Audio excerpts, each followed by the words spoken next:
I lost my mother at 42 from breast cancer. And when I graduated, I left home and tried to make a life of my own. I decided to sell drugs.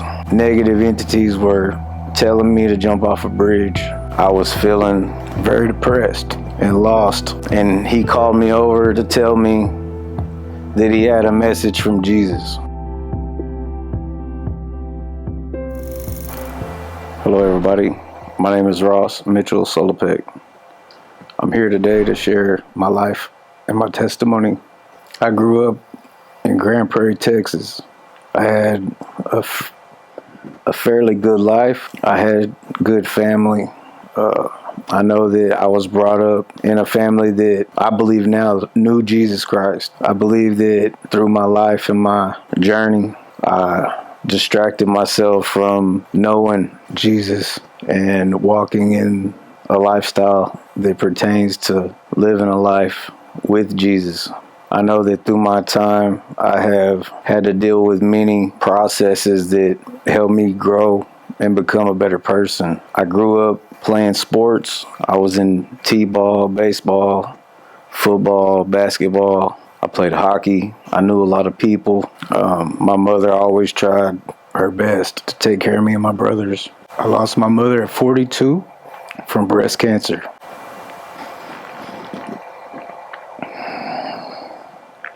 Before that,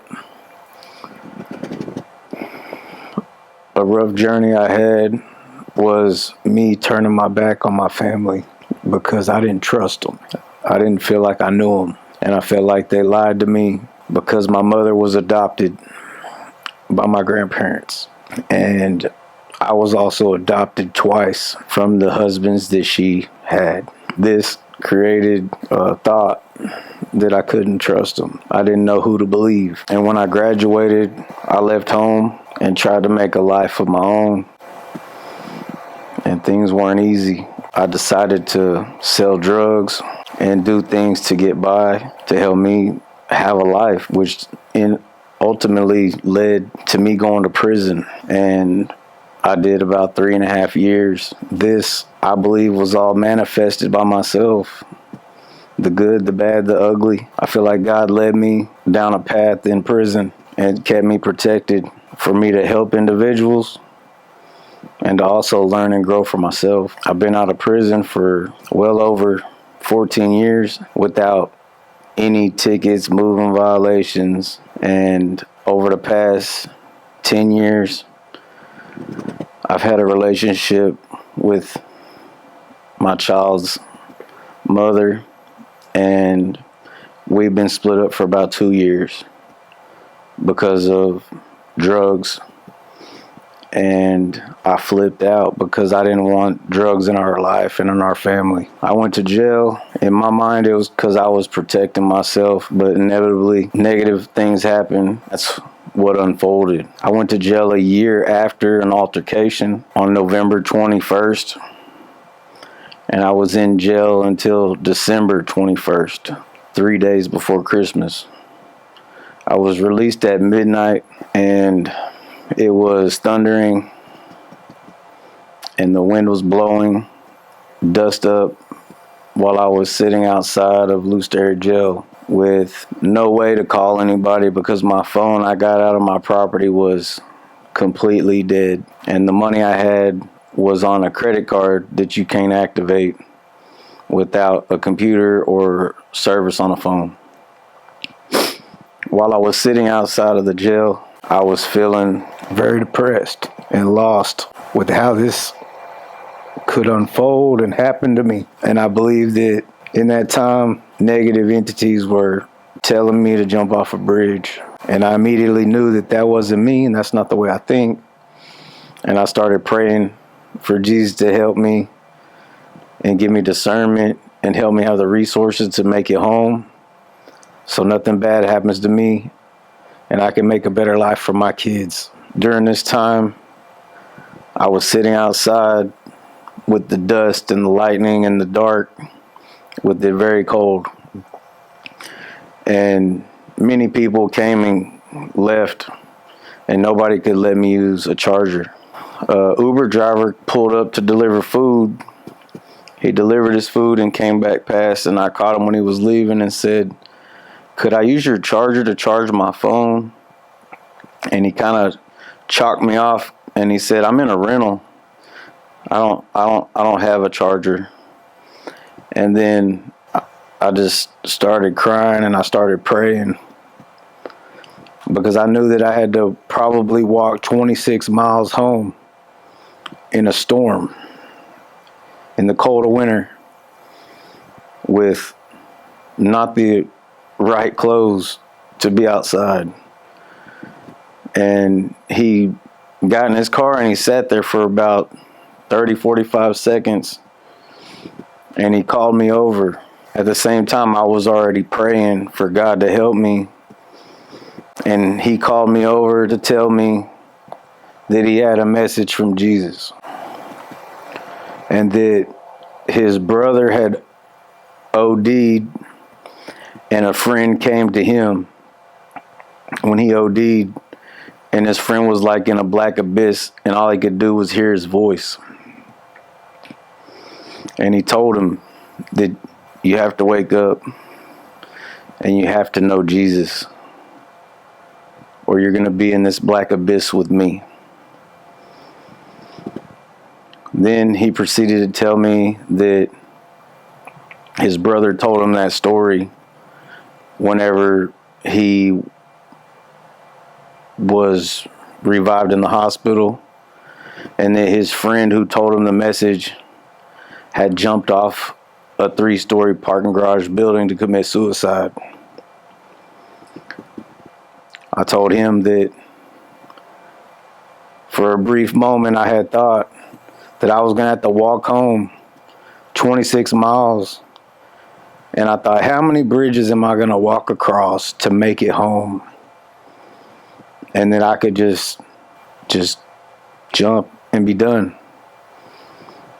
And I told him that I was praying for God to help me. And I said, I believe you and I believe your story, because I was just sitting over here thinking about jumping off of a bridge, because I didn't have no family to help me. But I do know that when I was praying, I heard, "I'm with you, my son," for a brief moment. And I was at a state of calmness. And about 45 seconds later, he called me over to tell me the story I just told you. After that, he told me I could sit in the back seat of the Uber delivery car that was a rental and get warm. And he told me that if I didn't mind, I could ride with him and he could take me home. And I said, I'm fine with that. That's a blessing. And I said, that's God using the both of us as a testimony to help us and to help me make it home so I can make a better life for my kids. I believe that wholeheartedly, that Jesus was using the both of us. Later on after that, it's been about 1.5 years, and I've been going through medical treatment for over 10 years. I've been using a cane for the last 5 years.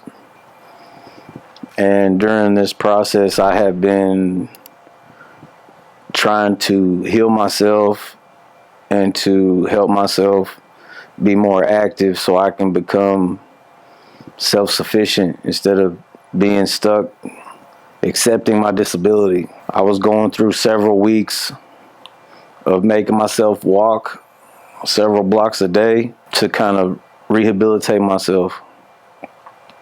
And a friend of mine saw what I was doing on Facebook and invited me to the gym. During this process, I was opening up to him about how God has always helped me. And I've kind of come to the understanding that I've manifested the good, the bad, and the ugly times in my life. And he was praying with me in the van before we went into the gym. And I told him that I believe somebody's going to ask me or us to go to church. And Pastor David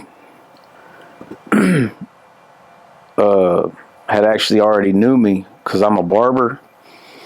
And when we were leaving, he walked up to him and was talking to him while I was cleaning up my area. And I came up to him quietly and just stood there. And Pastor David had already knew me, but he knew my name. And I didn't recognize him, but he knew me for probably over 10 years. And he invited me to church. And I looked at my friend and I said, 2 hours ago, I was just talking about somebody inviting me to church, or us. And it was just another revelation of God working through people. I believe that Pastor David and God and myself are definitely connected to heaven. And I believe that through the processes and through prayer and praying for the Holy Spirit to give you discernment, that you can find a path of righteousness through Jesus Christ. I hope that my testimony can help someone. My name is Ross Mitchell, and if God can do it with me, God can do it with you too. God bless you.